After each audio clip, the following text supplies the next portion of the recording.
حضرت ابو ہریرہ رضی اللہ تعالی عنہ بیان کرتے ہیں کہ نبی مکرم صلی اللہ علیہ وسلم کا چہرہ بہت ہی خوبصورت، نہایت ہی خوبصورت تھا، اتنا حسین تھا کہ میں نے آپ صلی اللہ علیہ وسلم کو دیکھ لینے کے بعد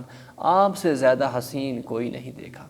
آپ کا مزاج، آپ کی لائف، آپ کی زندگی اتنی حسین ہے کہ آپ کا ہر ادا، آپ کی ہر چال، آپ کا ہر کام اتنا حسین تھا کہ حضرت ابو ہریرہ بیان کرتے ہیں کہ میں نے آپ سے پہلے اور آپ کے بعد کوئی آپ سے زیادہ حسین دیکھا ہی نہیں۔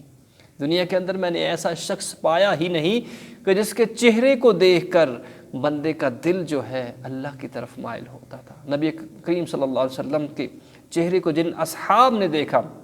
وہ بھی کتنے خوش نصیب ہیں، اور وہ کیسا پاتے ہیں؟ حضور صلی اللہ علیہ وسلم کے ایک اور صحابی پاتے ہیں کہ حضور ایک نمکین حسن والے تھے، جو دیکھ لیتا تھا وہ آپ پر فدا ہو جاتا تھا۔ ایمان کی حالت میں جنہوں نے دیکھا انہوں نے کہا فدا کا امی و ابی یا رسول اللہ صلی اللہ علیہ وسلم، آپ ہمارے ماں باپ بھی آپ پر قربان ہو جائیں، ہمارا مال آپ پر قربان، ہماری دولت آپ پر قربان، ہماری اولادیں آپ پر قربان، ہمارا تن من دھن آپ پر یا رسول اللہ قربان ہو۔ اگر آپ بھی پکے سچے اور سچے عاشق رسول ہیں تو حضور صلی اللہ علیہ وسلم کے امتی ہیں تو آپ کے اسوائے حسنہ کو اپنائیں، صحیح لائف کو لے کے آئیں، جھوٹ کو چھوڑیں، زنا کو چھوڑیں،